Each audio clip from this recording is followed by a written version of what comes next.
मूलभूत कर्तव्य आणि मूलभूत अधिकार याच्याविषयी आज बोलणार आहोत. मात्र त्याच्या अगोदर आपण काल जे आहे भारतीय संविधानाची पार्श्वभूमी, त्यानंतर संविधान निर्मिती प्रक्रिया जी आहे ती पाहिली. याच्यामध्ये 1909, 1919 आणि 1935 त्याचबरोबर विविध जे कायदे आहेत, योजना आहेत, ज्या ब्रिटिशांनी भारतामध्ये स्वातंत्र्यापूर्वी आपल्या राष्ट्रीय सभेशी किंवा नेतृत्वाविषयी केलेले आहेत. यामध्ये त्यानंतर आपण भारतीय संविधान निर्मिती प्रक्रिया किती चाललेली त्याचा पण अभ्यास केला, त्याचं पण आपण अभ्यासलं. यानंतर भारतीय संविधानाची वैशिष्ट्ये पण आपण पाहिली, बरोबर. यानंतर भारतीय संविधानाचं जे ज्याला आत्मा असं म्हटलं तर चालेल ते आहे भारतीय संविधानाची उद्देशपत्रिका. आता त्याचं सामूहिक वाचन आपण करतोय. करायचं ना सामूहिक वाचन? आम्ही भारताचे लोक, माझ्या पाठीमागे म्हटलं तरी चालेल, आम्ही भारताचे लोक, आम्ही भारताचे लोक, भारताचे एक सार्वभौम, भारताचे एक सार्वभौम, समाजवादी धर्मनिरपेक्ष, धर्मनिरपेक्ष लोकशाही गणराज्य घडविण्याचा व त्याच्या सर्व नागरिकास सामाजिक, आर्थिक व राजनैतिक न्याय, विचार, अभिव्यक्ती, विश्वास, श्रद्धा व उपासना यांचे स्वातंत्र्य, दर्जाची व संधीची समानता निश्चितपणे प्राप्त करून देण्याचा आणि त्या सर्वांमध्ये व्यक्तीची प्रतिष्ठा व राष्ट्राची एकता आणि एकात्मता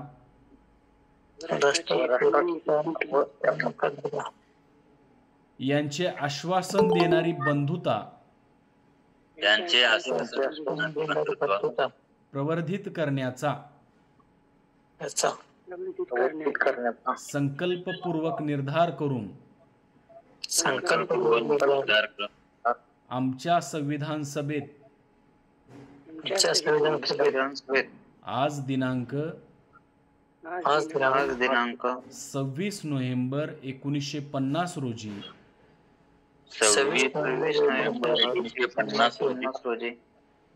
याद्वारे हे संविधान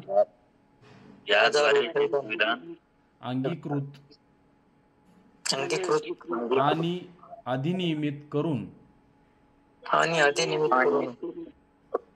स्वतः प्रत अर्पण करीत आहोत.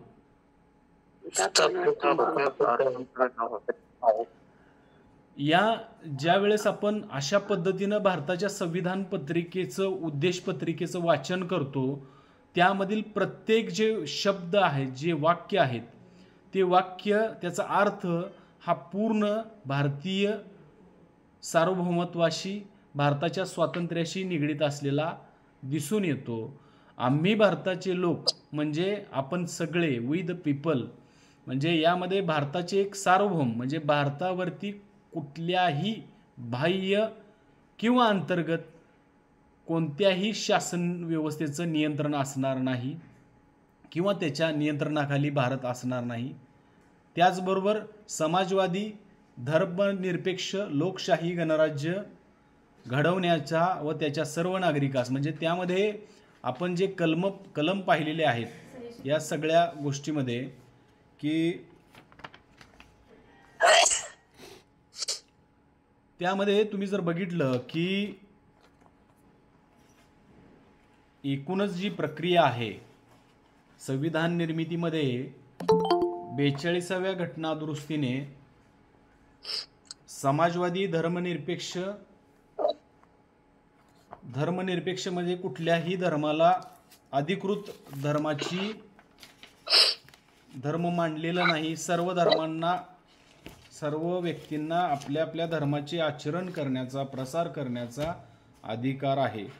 अशा पद्धतीनं आपण यामध्ये लोकशाही गणराज्य, गणांचं राज्य घडवण्याचा व त्याच्या सर्व नागरिकास सामाजिक, आर्थिक व राजकीय न्याय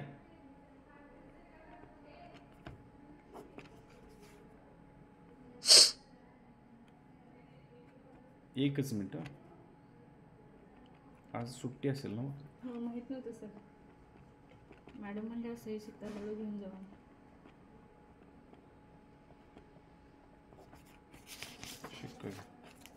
शिक्का कुठे? वरती.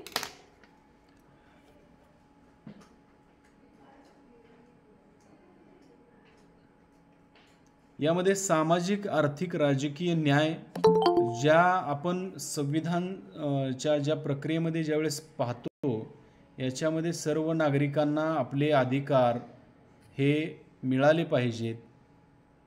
त्याचबरोबर तुम्ही जर बघितलं की त्यांचे राजकीय अधिकार असतील, त्याच्या बाबतीत आर्थिक न्याय असेल, सामाजिक न्याय त्यांना मिळाला पाहिजे. त्याचबरोबर विचार, अभिव्यक्ती, विश्वास आणि श्रद्धा, उपासना यांचं स्वातंत्र्य. ज्यावेळेस आपण मूलभूत अधिकार पाहतो, त्या अधिकारामध्ये आपण पाहणारच आहोत कशा कशा पद्धतीचे हे अधिकार आहेत. दर्जाची व संधीची समानता ही आपल्या मूलभूत अधिकारामध्ये दिलेली आहे. ते आपण पाहिलेलं आहे की 12 ते 35 या कलमामध्ये ते मूलभूत अधिकार आपल्याला दिलेले आहेत. निश्चितपणे प्राप्त करून देण्याचा आणि त्या सर्वांमध्ये व्यक्तीची प्रतिष्ठा व राष्ट्राची एकात्मता आणि एकात्मता यांचे आश्वासन देणारी बंधुता प्रवर्धित करण्याचा संकल्पपूर्वक निर्धार करतोय. कोण निर्धार करतंय? कोण सांगेल? जवाहरलाल नेहरू हे संकल्पपूर्वक निर्धार करतात की राजेंद्र प्रसाद करतात की डॉक्टर बाबासाहेब आंबेडकर? कोण करतंय? कोण सांगेल? डॉक्टर बाबासाहेब आंबेडकर. नाहीये, याचं उत्तर नाहीये. याचं उत्तर आहे आम्ही भारताचे लोक. आम्ही स्वतः सांगितले. म्हणजे तुम्ही, मी, त्या कालावधीमध्ये जे लोक होते त्यांनी काय सांगितलंय की हे संविधान म्हणजे कुणाची एकाची किंवा एका व्यक्तीचं ते नाहीये. लक्षात आलं? अशा अर्थानं हे जे आहे ते स्वतः प्रत अर्पण करीत आहोत. वी द पीपल म्हणजे आम्ही, ते लोक या सगळ्या गोष्टीला जबाबदार असतील. अशा अर्थानं हा अर्थ त्यामध्ये अभिप्रेत असलेला दिसून येतो. म्हणजे हे जाणीवपूर्वक त्या व्यक्ती ज्या आहेत, समाजातील नागरिक जे आहेत, हे संविधान स्वतःच आहे अशा पद्धतीनं या संविधानाकडे पाहतील. आता तुम्ही जर बघितलं की भारतीय संविधानाने मूलभूत अधिकार देऊन उदारमतवादी तत्व स्वीकारलेलं दिसून येतं. संविधानाच्या 3ऱ्या भागामध्ये कलम 12 ते 35 मध्ये 7 मूलभूत अधिकार स्वीकारले आहेत. सध्या त्यामधून मालमत्तेचा अधिकार हा काय केलेला आहे, तो कायदेशीर करण्यात आलेला आहे. ओके, तो काढून टाकण्यात आलेला आहे या मूलभूत अधिकारामधून. त्यामध्ये तुम्ही जर बघितलं समतेचा अधिकार आहे. समतेचा अधिकार हा कलम 14 ते 18 मध्ये देण्यात आलेला आहे. समतेचा अधिकार म्हणजे कायद्यापुढे सर्व समान आहेत. प्रत्येक व्यक्तीला कायद्यापुढे समान दर्जा दिला जातो. कलम 15 मध्ये धर्म, वंश, जात, लिंग या कारणावरून कोणत्याही पद्धतीचा भेदभाव करण्यास मनाई आहे. तसं आढळल्यास त्याच्यावरती दंडात्मक कारवाई करण्यात येईल. अशा पद्धतीचं भारतीय संविधानामध्ये आता आपली जी दंडसंहिता आहे ती भारतीय दंडसंहिता आलेली आहे. लक्षात घ्या, जे ब्रिटिशांचे इंडियन पिनल कोड आहे ते रद्द होऊन भारतीय दंडसंहिता आली. हे अपडेट तुम्ही राहणं गरजेचं आहे. राज्यशास्त्राच्या विद्यार्थ्यांनी अपडेट राहणं गरजेचं आहे. त्याचबरोबर कलम 16 मध्ये सार्वजनिक सेवांच्या बाबीमध्ये समान संधी. त्यानंतर कलम 17 मध्ये अस्पृश्यता नष्ट करणं. हे कलम 18 मध्ये अस्पृश्यता नष्ट करणं म्हणजे अस्पृश्यता मानणे हा गुन्हा आहे. त्यानंतर कलम 18 मध्ये किताब नष्ट करणं म्हणजे पूर्वी जे शासन व्यवस्थेच्या विरोधामध्ये कुठलेही पुरस्कार काय दिले जात होते बाहेरल्या इतर गोष्टीकडून, ते किताब स्वतःचे मालकी हक्क असल्या पद्धतीने पूर्वी देण्यात येत होते, ते नष्ट करावेत असे त्यामध्ये रूढ अर्थानं दिलेलं आहे. त्यानंतर पुढचा जो अधिकार आहे तो स्वातंत्र्याचा हक्क आहे. यामध्ये कलम 19 जो आहे भाषण स्वातंत्र्य या बाबी संबंधित म्हणजे यामध्ये त्या हक्काचं संरक्षण असेल. भाषण स्वातंत्र्य म्हणजे काय, तर तुम्ही अशा पद्धतीचंही भाषण करू शकत नाही की जे घटनाविरोधी आहे. आज घटनाविरोधीचा अर्थ वेगळ्या अर्थाने घेतला जाऊ शकतो. कुठल्याही भाषणाला घटनाविरुद्ध ठरवणं हे संबंधित जे कायदे मंडळ आणि कार्यकारी मंडळामध्ये स्थानापन्न असणारी लोक ठरवू शकतात. मात्र भाषण स्वातंत्र्य हे व्यक्तीला आहे, व्यक्त होणं हे व्यक्तीला स्वातंत्र्य आहे. कलम 20 नुसार अपराधाबद्दलच्या दोष सिद्धीबाबत संरक्षण म्हणजे कलम 20 मध्ये एखादा अपराध झाला तर तो दोष सिद्ध होईपर्यंत संरक्षण त्या व्यक्तीला दिलं जातं. कलम 21 मध्ये जीवित व व्यक्तिगत स्वातंत्र्य यांचं संरक्षण त्यामध्ये व्यक्तीला दिलं जातं. कलम 21 क मध्ये शिक्षणाचा हक्क दिलेला आहे स्वातंत्र्याच्या हक्काबरोबर. कलम 22 मध्ये विवेक्षित प्रकरणी अटक व स्थानबद्धता यापासून संरक्षण दिलेलं आहे. तिसरा महत्त्वाचा जो मूलभूत हक्क आहे तो शोषणाविरुद्धचा हक्क आहे. कलम 23 मध्ये माणसाचा अपव्यापार, वेठबिगारी यांना मनाई करण्यात आलेली आहे. कलम 24 मध्ये कारखाने इत्यादी ठिकाणी बालकांना कामाला ठेवण्यास सक्त मनाई करण्यात आलेली आहे. याचबरोबर चौथा जो महत्त्वाचा मूलभूत हक्क आहे तो धार्मिक स्वातंत्र्य. या धार्मिक स्वातंत्र्यामध्ये कलम 25 मध्ये धर्माचं आचरण व प्रचाराचं स्वातंत्र्य देण्यात आलेलं आहे. कलम 26 मध्ये धार्मिक संस्थांच्या व्यवहाराची व्यवस्था पाहण्याचं स्वातंत्र्य दिलेलं आहे. प्रत्येक धर्माला आपली धार्मिक संस्थाच्या व्यवहाराची व्यवस्था पाहण्याचं स्वातंत्र्य दिलेलं आहे. कलम 27 मध्ये विशिष्ट धर्माच्या संवर्धनाकरिता कर देण्याबाबत स्वातंत्र्य देण्यात आलेलं आहे. कलम 28 मध्ये धार्मिक संस्थांमध्ये शैक्षणिक संस्था धार्मिक शिक्षणाबाबत स्वातंत्र्य म्हणजे मदरसा असतील, गुरुकुल असतील यांना स्वातंत्र्य देण्यात आलेलं आहे. त्यानंतर पुढचा पाचवा जो आहे तो शैक्षणिक आणि सांस्कृतिक हक्क. यामध्ये कलम 29 मध्ये अल्पसंख्याक वर्गाच्या हितसंबंधाचं संरक्षण. कलम 29 मध्ये अल्पसंख्याकांना आपली लिपी, आपलं जे संस्कृती जतन करण्याचा हक्क दिलेला आहे. कलम 30 मध्ये अल्पसंख्याक वर्गाचे शैक्षणिक संस्था स्थापन करण्याचा हक्क त्यांना दिलेला आहे. अशा पद्धतीनं तुम्ही जर बघितलं की 5 जे आहेत ते मूलभूत अधिकार दिलेले आहेत. त्यानंतर 6वा जो अधिकार आहे तो व्यक्तीचा एक सहस्र विष्णुधारी जो आहे त्या पद्धतीनं अधिकार आहे. माईक म्यूट करा बरं का प्लीज. कोणाचा माईक सुरू आहे? माईक म्यूट करा, डिस्टर्ब प्लीज करू नका. यामध्ये तुम्ही जर बघितलं की डॉक्टर बाबासाहेब आंबेडकरांनी या कलमाला घटनेचं हृदय म्हटलेलं आहे, ते म्हणजे घटनात्मक उपाययोजनेचा हक्क.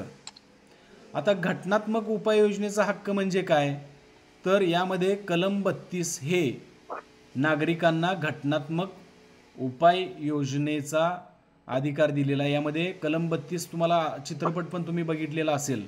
म्हणजे एखादा चित्रपट जो असतो तो समाजमन ठरवत असतो, तशी चित्रपट पाहत जावा.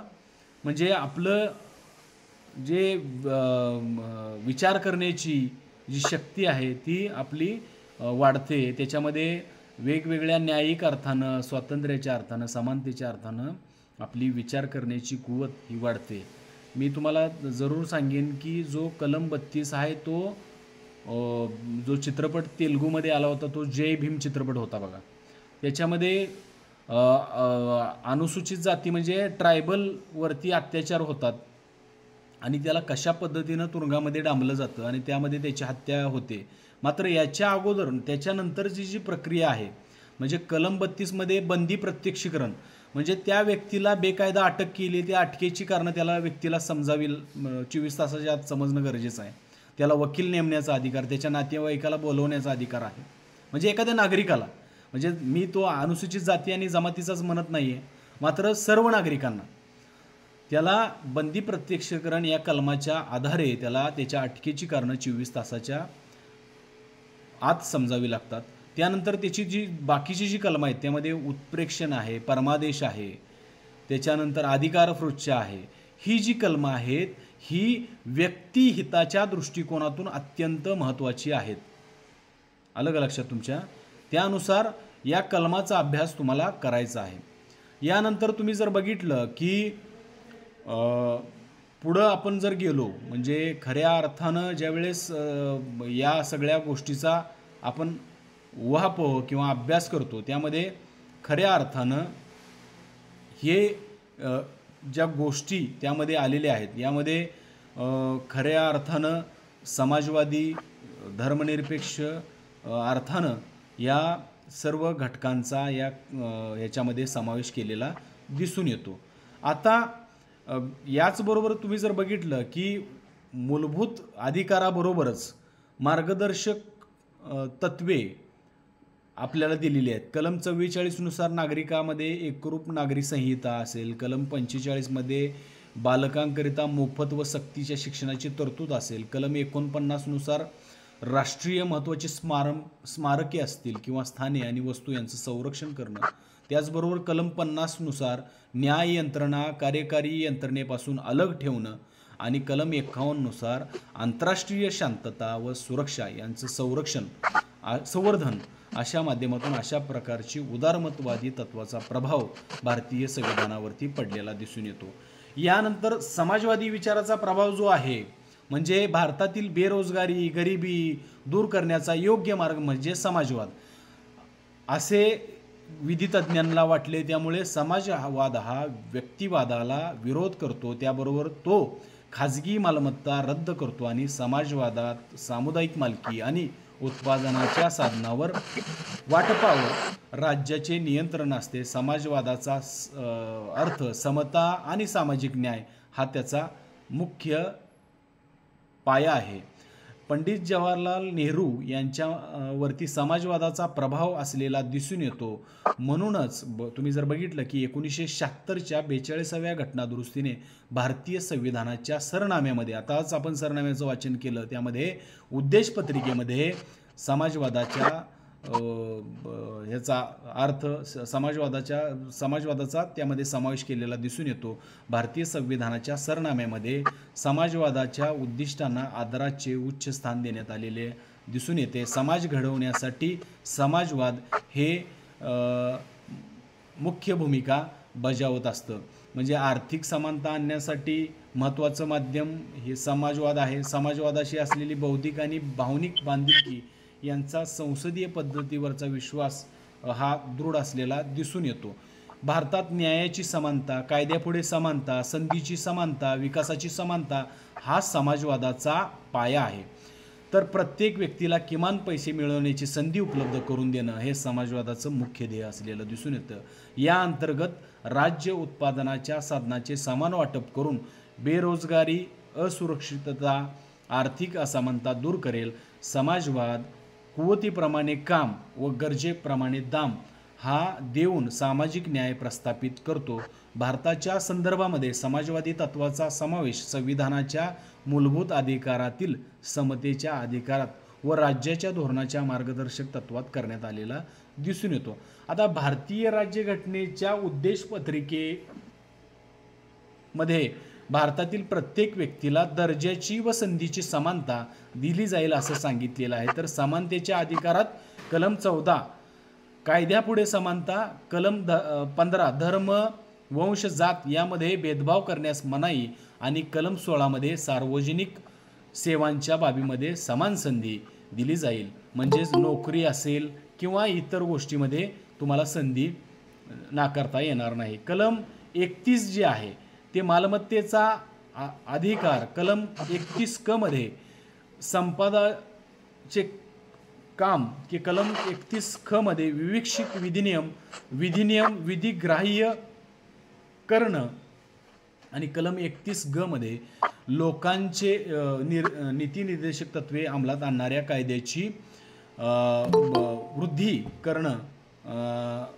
अशा पद्धतीनं मूलभूत अधिकार असलेले दिसून येतात. परंतु समाजवादाच्या तत्वाचा पुरस्कारासाठी 1978 मध्ये 44वी घटना दुरुस्ती करून मालमत्तेचा अधिकार मूलभूत अधिकारातून वगळण्यात आलेला आहे. त्याचा समावेश कलम 4 मध्ये कायद्याने दिल्याशिवाय व्यक्तींना मालमत्तेपासून वंचित न करणे अशी तरतूद कलम 300 क या कलमात केलेली आहे. याबरोबरच भारतीय राज्यघटनेने मार्गदर्शक तत्वात पुढील समाजवादी तत्वाचा पुरस्कार केलेला दिसून येतो.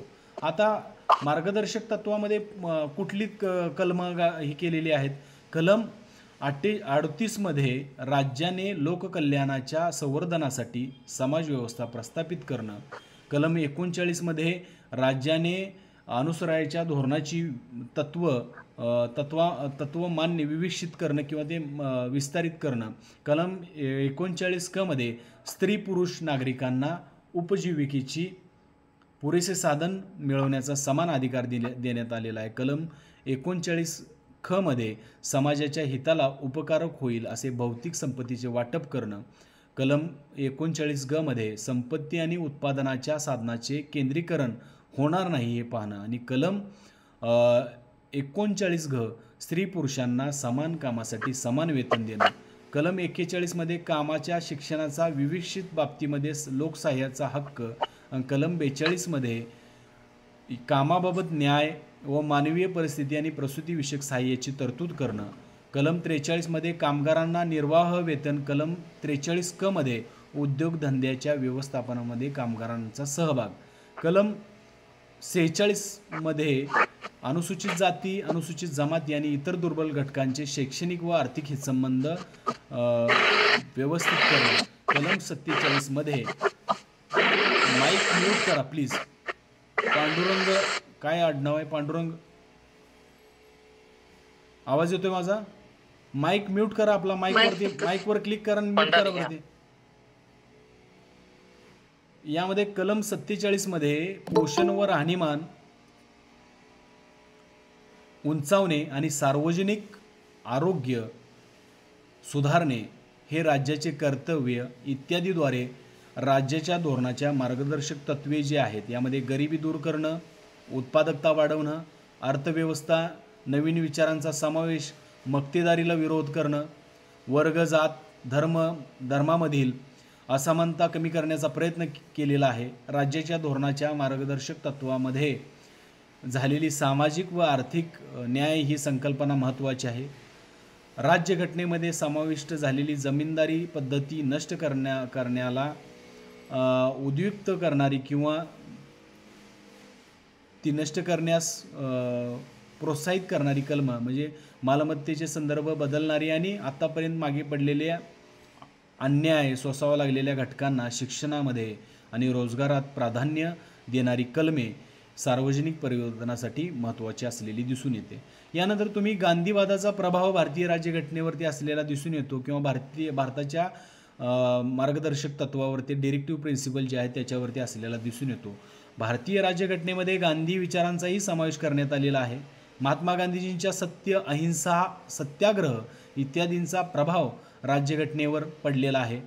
महात्मा गांधीजींनी खेडे समाज संघटनेचा एक स्वयंपूर्ण घटक आहे असं म्हणलं आहे. त्या घटकाची खेड्याची पंचायत आणि त्यामध्ये चालवले जाणारे लघुउद्योग हे शासन आणि उपभोक्त्यांना जीवनावश्यक वस्तू आणि तेथील शेती अन्न पुरवले असे गांधीजींचे मत होते. महात्मा गांधीजींनी त्यांचे विचार हिंद स्वराज्य या पुस्तकामध्ये मांडलेले आहेत.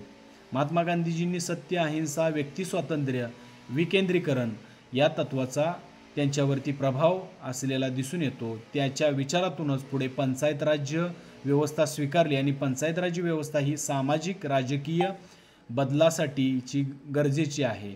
म्हणजे त्याचबरोबर महात्मा गांधीजींच्या सर्वोदय या संकल्पनेचा प्रभाव पडून आर्थिक व राजकीय सामाजिक विकासामध्ये महत्त्वाची भूमिका पार पाडलेली दिसून येते. सर्वोदय म्हणजे सर्वांचा विकास होय. भारतीय संविधानातील मार्गदर्शक तत्वात गांधीवादी विचार सत्तेचे विकेंद्रीकरण, दारूबंदी, ग्रामोद्योग, कुटीर उद्योग यातून प्रतिबिंबित झालेले दिसून येतात. आता यामध्ये तुम्ही जर बघितलं की कलम 39 क मध्ये स्त्री पुरुषांना उपजीविकेचे पुरेसे साधन मिळवण्याचा अधिकार असावा. कलम 40 मध्ये ग्रामपंचायतीचे संघटन,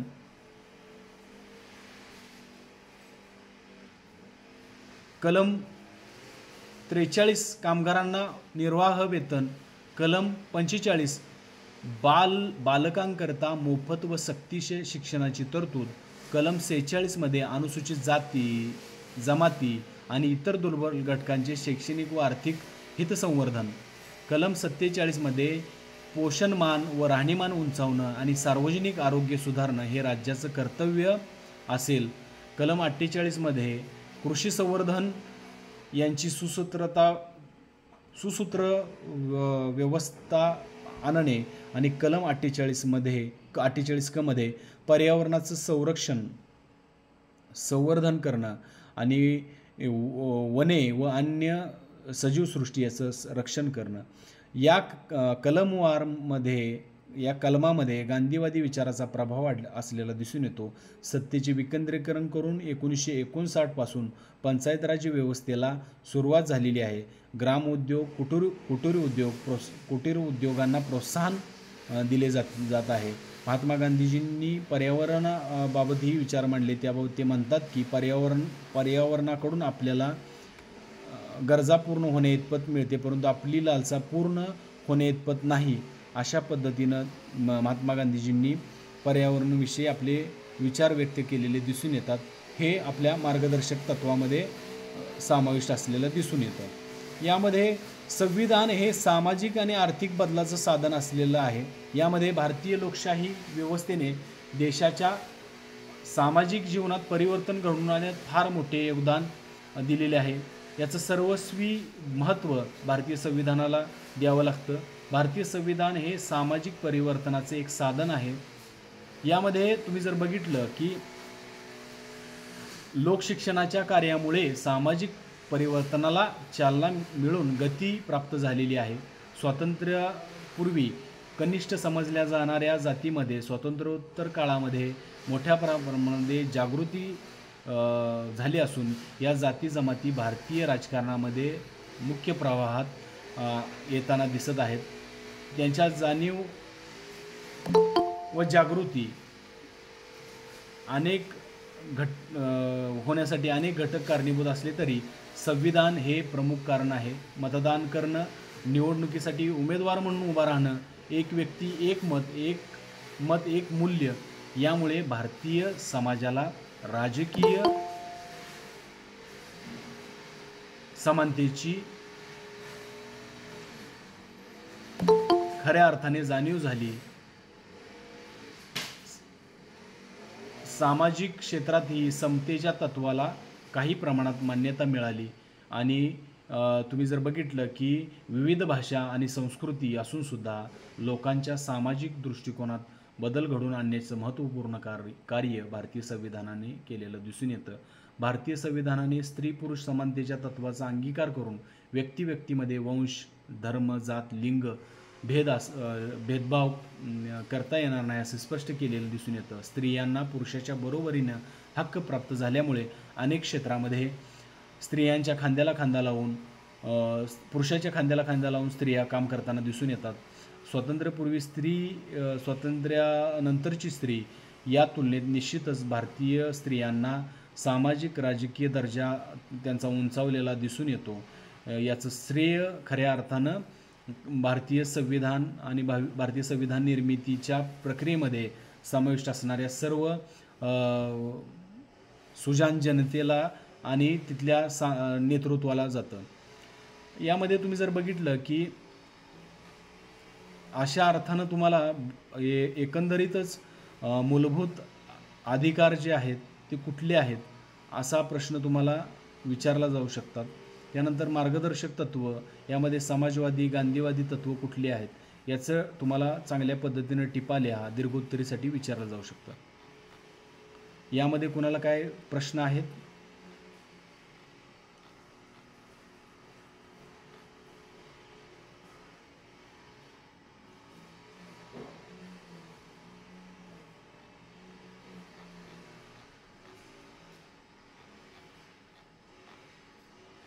प्रश्न असेल तर विचारा.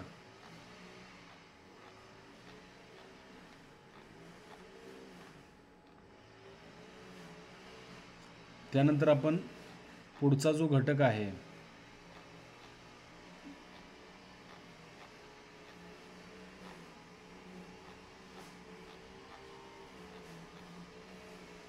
त्याच्याकडे वळूया.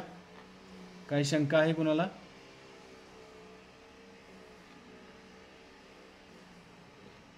शंका आहे का? विचारू शकता. काय आहे की आता तुम्ही राज्यशास्त्राचे विद्यार्थी आहात आणि यातले बरेच भविष्यामध्ये नेतृत्वही करतील आणि एक चांगली नेतृत्वाची फळी भारतीय राजकारणामध्ये किंवा महाराष्ट्राच्या राजकारणामध्ये आली पाहिजे याच्यासाठी आपण आग्रही आहे. फक्त राज्यशास्त्राचं पुस्तकी ज्ञान आपल्याला घ्यायचं नाही आहे, तर राज्यशास्त्र खऱ्या अर्थानं समाजमानामध्ये रुजवण्याचं काम आपल्याला करायचं आहे. ओके.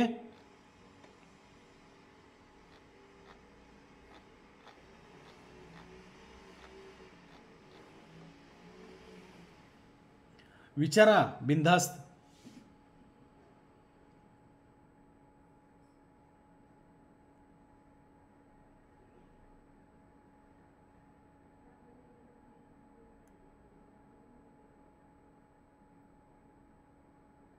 पुढं जाऊ मग मी?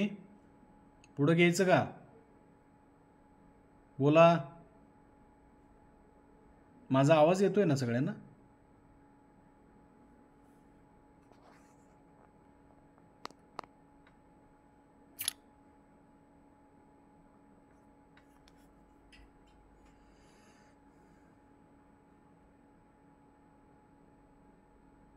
का जास्त फास्ट झालं? काय तरी आहे का नाही?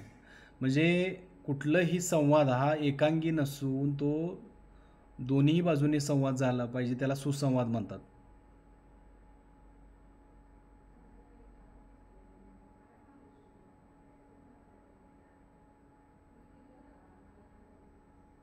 तर मी पुढच्या जो मुद्दा आहे तो मूलभूत कर्तव्य याच्याकडे वळतोय. फंडामेंटल ड्युटीज कलम 51 मध्ये भारताच्या मूळ संविधानामध्ये मूलभूत कर्तव्याचा समावेश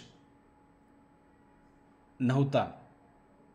फास्ट झाले बरोबर आहे, पण फास्ट झाल्या संदर्भात कुठलं काय समजलं नाही हे पण विचारलेलं नाही आहे. त्यामुळं माझी हाई शिकवण्याची पद्धत आहे, त्यानुसार मी चाललो आहे. तुम्हाला मी वेळ दिला होता, त्या वेळेमध्ये तुम्ही बोलणं गरजेचं आहे. यामध्ये तुम्ही जर बघितलं की 42व्या घटनादुरुस्तीने 1976 साली मूलभूत कर्तव्याचा समावेश करण्यात आलेला आहे. हक्क कर्तव्य एकाच नाण्याच्या दोन बाजू असलेल्या दिसून येतात. हक्क हा व्यक्तीचा शासनावर व समाजावर दावा आहे, त्याप्रमाणे कर्तव्य हा समाजाचा व शासनाच्या व्यक्तीवरील दावा असलेला दिसून येतो. कारण व्यक्तीच्या प्रत्येक हक्कामागे कर्तव्य असते. म्हणजे ज्या व्यक्तीला हक्क पाहिजेत, अधिकार पाहिजे, त्यांनी कर्तव्य पण त्या पद्धतीनं भारताचा नागरिक म्हणून निभावलं पाहिजे, हा यामागील मतितार्थ असलेला दिसून येतो. तुम्ही जर बघितलं की 42व्या घटनादुरुस्तीने 1976 साली 10 मूलभूत कर्तव्ये कलम 51 मध्ये समाविष्ट करण्यात आलेली आहेत. त्यानंतर 2002 साली 86वी घटनादुरुस्ती करून 11 कर्तव्याची कलम 51 मध्ये तरतूद करण्यात आलेली आहेत. ती पुढील प्रमाणे आपल्याला सांगता येतील. एक आहे संविधान, राष्ट्रध्वज आणि राष्ट्रगीत याचा मान आणि आदर राखणं. 2 आहे भारतीय स्वातंत्र्य लढ्यातील प्रेरक ठरलेल्या उदात्त आदर्शाचे जतन आणि पालन करणं. 3 आहे भारताचे सार्वभौमत्व, एकता आणि एकात्मता याचा सन्मान करणं आणि त्याचं संरक्षण करणं. 4 आहे देशाचं संरक्षण करणं, आव्हान केले जाताच त्याला प्रतिसाद देऊन राष्ट्राची सेवा करणं. 5 आहे भारतामध्ये वर्गविरहित आणि भेदभावविरहित बंधुत्व भावना निर्माण करणं आणि स्त्रियांच्या प्रतिष्ठेला बाधा अथवा प्रथा मोडणं. 6 आहे आपल्या देशाची एकात्म संस्कृती आणि वैभवशाली परंपरेचं रक्षण करणं. 7 आहे जंगले, सरोवरे, नद्या, पशुपक्षी व नैसर्गिक संपत्तीचं रक्षण आणि संवर्धन करणं, सजीव प्राण्याबद्दल दयाबुद्धी बाळगणं. 8 आहे वैज्ञानिक दृष्टिकोन, मानवतावाद, ज्ञानार्जन आणि प्रगतीच्या भावनेचा विकास करणं. 9 आहे सार्वजनिक संपत्तीचं रक्षण. 8 आहे वैज्ञानिक दृष्टिकोन, मानवतावाद, ज्ञानार्जन आणि प्रगतीच्या भावनेचा विकास करणं. आणि 9 आहे सार्वजनिक संपत्तीचं रक्षण करणं आणि हिंसाचारापासून दूर राहणं. 10 आहे व्यक्तिगत आणि सामुदायिक उत्कर्षाकडे वाटचाल करणं, जेणेकरून राष्ट्राची प्रगती उत्तरोत्तर वाढत जाईल असाच प्रयत्न करणं. आणि 11वं जे आहे ते पालकाने 6 ते 14 वयोगटातील आपल्या पाल्य आणि अपत्याला शिक्षणाच्या संधी देणं. अशा पद्धतीनं जर तुम्ही बघितलं की ही मूलभूत कर्तव्ये दिलेली आहेत. आणीबाणीच्या काळामध्ये मूलभूत अधिकार स्थगित होतात आणि मूलभूत कर्तव्य स्थगित होऊ शकतील काय याचं संविधानामध्ये व घटनादुरुस्तीने उत्तर दिलेलं नाही आहे. कारण कर्तव्याचं स्वरूप मोगम आहे, त्याचा भंग झाला हे निश्चितपणे सांगता येत नाही. देशातील 30% लोक निरक्षर असताना त्यांनी वैज्ञानिक दृष्टिकोनाचा स्वीकार करावा ही अपेक्षा त्या कालावधीमध्ये योग्य नाही. मूलभूत कर्तव्याची यादी अपुरी वाटते, कारण कर देणे यासारखी नागरिकांची कर्तव्ये या यादीत नाही आहेत. घटना यामध्ये यावरती मूल्यमापन केलेलं दिसून येतं. घटनादुरुस्तीने मार्गदर्शक तत्वाचा राजकीय कार्यासाठी उपयोग करून मूलभूत अधिकाराचं स्वरूप संकुचित केलेलं दिसून येतं. मूलभूत कर्तव्याची भर घालून मूलभूत हक्काचं उच्चाटन करण्याचा सरकारचा प्रयत्न सरकार करीत आहे असे त्याचं मूल्यमापन करताना टीकाकारांनी त्याचे मूल्यमापन केले. अशा पद्धतीनं मूलभूत कर्तव्यामुळे निर्माण झालेल्या प्रश्नाचा निकाल भविष्यकाळातच लागला जाईल. अशा पद्धतीनं तुम्ही जर बघितलं की मूलभूत कर्तव्ये देण्यात आलेली आहेत. त्याचबरोबर अनुसूचित जाती, अनुसूचित जमाती, महिला, बालके व इतर मागासवर्ग यांच्यासाठी भारतीय राज्यघटनेतील तरतुदी महत्त्वाच्या आहेत. यामध्ये भारतीय राज्यघटनेनुसार अनुसूचित जाती, अनुसूचित जमाती, महिला, बालके व इतर मागासवर्गांसाठी कलम 14, कलम 15, कलम 16, कलम 37, 40, 275, 324, 330, 331, कलम 334, कलम 335, कलम 339, कलम 340, 41, 42मध्ये मार्गदर्शक तत्वातील कलम 46मध्ये याबाबत आरक्षणाच्या धोरणाच्या तरतुदी करण्यात आलेल्या आहेत. या तरतुदीच्या आधारे अनुसूचित जाती जमातीच्या सामाजिक, आर्थिक, शैक्षणिक विकास व्हावा व समताधिष्ठित समाजरचना निर्माण व्हावी हा यामागील उद्देश असलेला दिसून येतो. यामध्ये तुम्ही जर बघितलं की कलम 14 नुसार कायद्यापुढे सर्व नागरिक समान आहेत. कलम 15 भेदभाव करण्यास मनाई आहे. कलम 16 नुसार सार्वजनिक सेवा योजनामध्ये समान संधी दिली जाईल. परंतु कलम 1956 मध्ये 7व्या घटनादुरुस्तीने प्रत्येक घटक राज्याला राज्यक्षेत्रामध्ये वास्तव्याच्या आधारे ठराविक जाती जमातींना स्वतंत्र संरक्षण देण्यासाठी कायदा करू शकते. राज्याच्या सेवेमध्ये ज्या नागरिकांना मागासवर्गांना प्राप्त प्रतिनिधित्व नाही अशा वर्गांसाठी नियुक्ती पदे राखून ठेवण्यासाठी तरतूद करू शकते. राज्याच्या नियंत्रणाखाली क्षेत्रामध्ये अनुसूचित जाती, अनुसूचित जमातींना प्राप्त प्रतिनिधित्व देण्यात आलेल्या नसले तरी पदोन्नती देण्यासंदर्भात संरक्षण देऊ शकते. तसंच एखाद्या वर्षी आरक्षित ठेवलेल्या जागा भरल्या न गेल्यास त्या पुढील वर्षी भरल्या जातील. कलम 37 मध्ये सामाजिक न्यायासाठी राज्याने पार पाडायचे जे कर्तव्य सांगितले आहेत तर कलम 38 नुसार राज्य लोककल्याणासाठी संवर्धनासाठी प्रयत्नशील असेल. कलम 47 नुसार राज्यास अनुसूचित जाती अनुसूचित जमातीचे राहणीमान व पोषणमान उंचावण्यासाठी आरक्षणाची स्वतंत्र तरतूद करता येऊ शकेल. कलम 330 नुसार लोकसभेमध्ये अनुसूचित जाती जमातीसाठी जागा राखीव ठेवण्याची तरतूद करण्यात आलेली आहे. कलम 32 नुसार 332 नुसार विधानसभेमध्ये जागा राखून ठेवण्याची तरतूद करण्यात आली आहे. कलम 330 ते 332 नुसार लोकसंख्येच्या प्रमाणात या सर्व जाती जमातींना राजकीय आरक्षण घटनात्मक प्राप्त झालेले आहे. कलम 335 नुसार संघराज्यातील सर्व सेवा व पदावर हक्क सांगण्याचा अधिकार या जमातींना प्राप्त झालेला आहे. तर कलम 338 आणि 339 नुसार अनुसूचित जाती अनुसूचित जमातीसाठी राष्ट्रीय आयोगाची स्थापना करण्याची जबाबदारी राष्ट्रपतींना दिलेली आहे. कलम 340 नुसार हा आयोग भारताच्या राज्यक्षेत्रातील सामाजिक व शैक्षणिक मागासलेल्या वर्गांच्या स्थितींच्या अन्वेषणाचे कार्य ठरेल. आपला अहवाल जो आहे राष्ट्रपतींना सादर करेल. राष्ट्रपती व संसदेच्या दोन्ही सभागृहासमोर ठेवण्याची व्यवस्था करेल आणि संविधानातील या ज्या महत्त्वपूर्ण कायदे आणि तरतुदी असलेल्या दिसून येतात. यामध्ये कुणाला काही शंका आहे?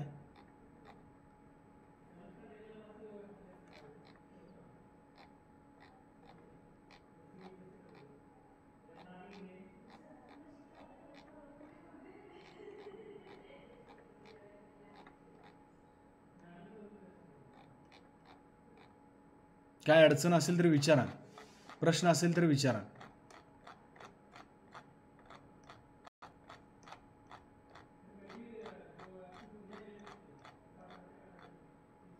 प्रश्न आहेत?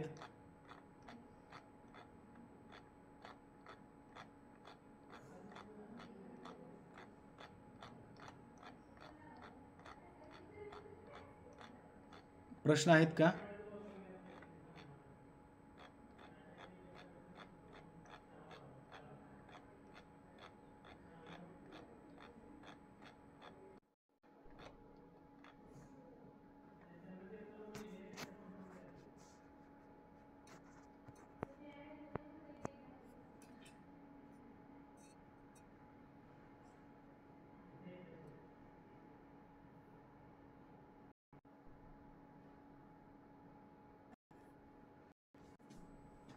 You are muted because a lot of people are on this call. प्रश्न आहेत?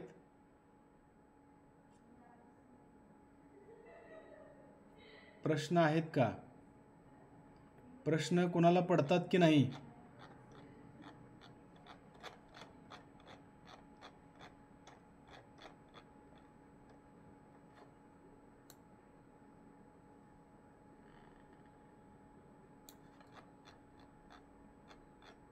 प्रश्न पडतात की नाही याचं उत्तर दिलं पाहिजे.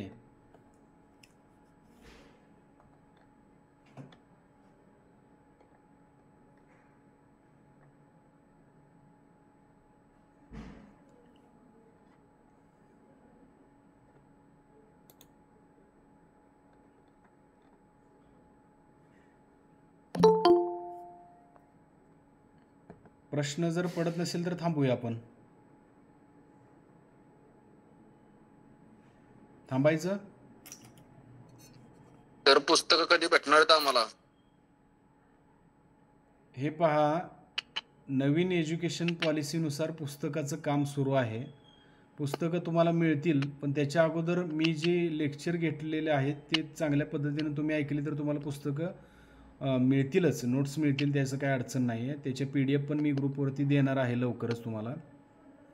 पण पुस्तक परीक्षा या मर्यादेतच तुम्हाला अडकून राहायचं असेल तर ठीक आहे, काय अडचण नाही, पुस्तक देता येईल. याचं उत्तर माझं ते असेल. सर आम्ही जॉबला आहे ना, आम्हाला दररोज अटेंड करता येत नाही ना आम्हाला क्लास वगैरे, तर आम्ही कसं ऍडजस्ट करणार? कुठं जॉबला आहात तुम्ही? मी आर्मी मध्ये आहे सर. मला पॉसिबल होत नाही डेली असं करायला. आर्मीमध्ये आहात पण तुम्हाला म्हणजे हे गुगल मीट आहे, कानामध्ये हेडफोन टाकून तुम्ही ऐकू शकत नाही?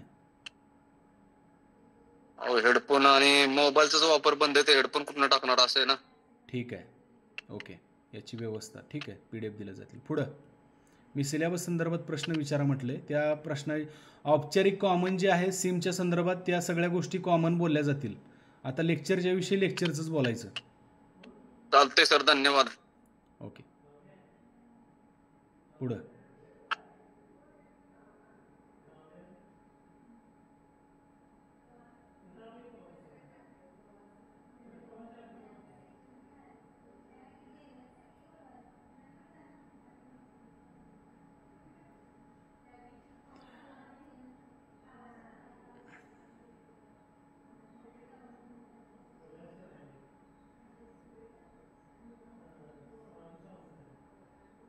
थांबूया.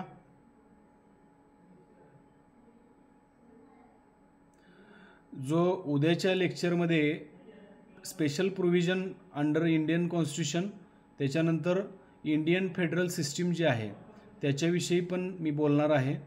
म्हणजे भारतातील संघराज्य व्यवस्था जी आहे त्याच्याविषयी पण आपण आपलं लेक्चर होणार आहे. त्याच्यानंतर इमर्जन्सी प्रोव्हिजन म्हणजे आणीबाणी विषयक प्रोव्हिजन जे आहे 368 कलम कशा संदर्भात आहे, निवडणूक आयोग, त्याच्यानंतर भारताची संघराज्य व्यवस्था कशी आहे, केंद्र राज्य संबंध काय आहेत आणि केंद्र राज्य संबंधामधील जे आव्हान आहे याच्याविषयी आपण चर्चा करणार आहोत. अतिशय चांगल्या पद्धतीनं हा इंटरेस्टिंग पद्धतीनं आपला जो पेपर आहे तो तुम्ही अभ्यासायचा आहे.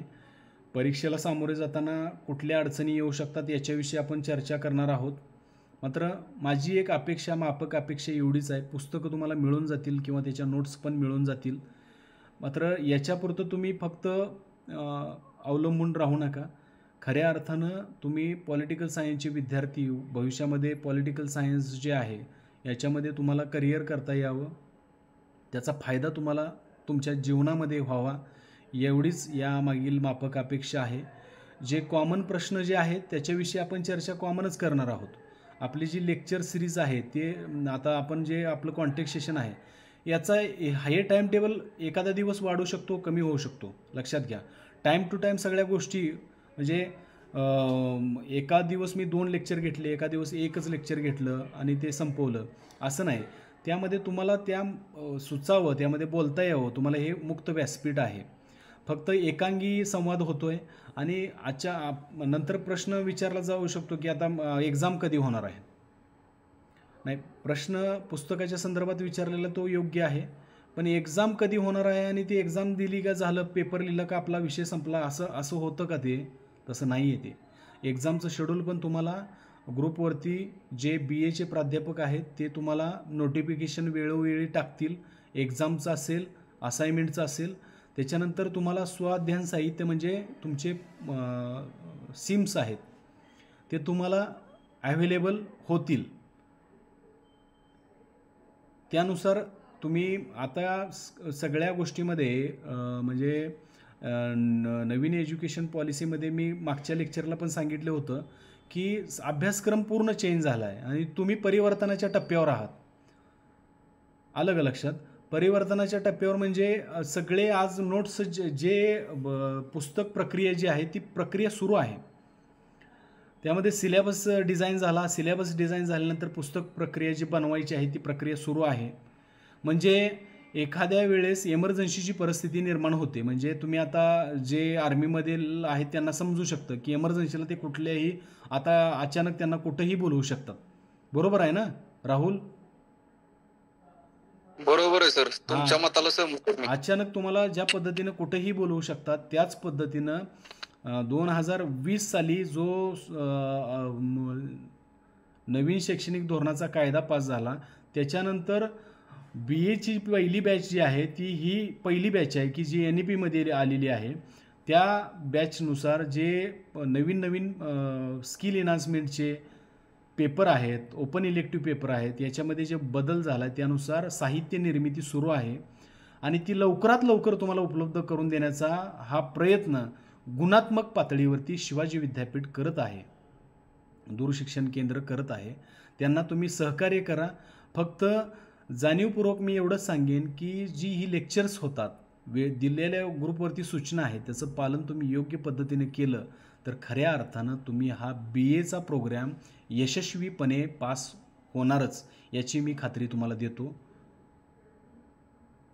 आणि चांगल्या पद्धतीनं तुम्ही भविष्यामध्ये भारताचे सजग नागरिक म्हणून पुढे येणार यात कुठलीही मी शंका बाळगत नाही आहे.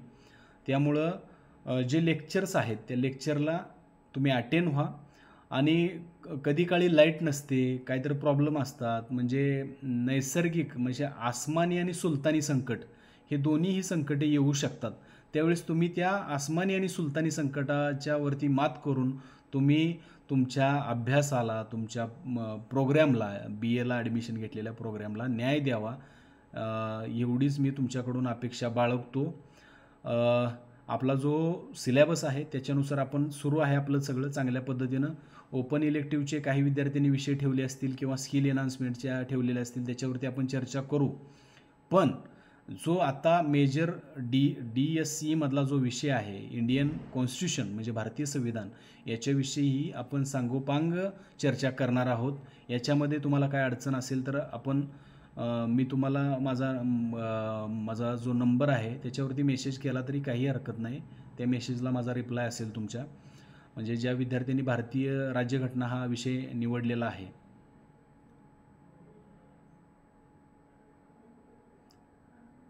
तर आपण उद्या याच वेळी याच स्थळी म्हणजे मी दूरशिक्षण केंद्रामध्ये, त्यानंतर राहुल त्यांच्या सीमेवरून आणि प्रत्येकाने आपल्या घरातून किंवा आपल्या कामाच्या ठिकाणाहून जॉईन होऊया. आता मी आपलं संपर्क सत्र जे आहे ते थांबवतो. सर्वांचे आभार मानतो. धन्यवाद.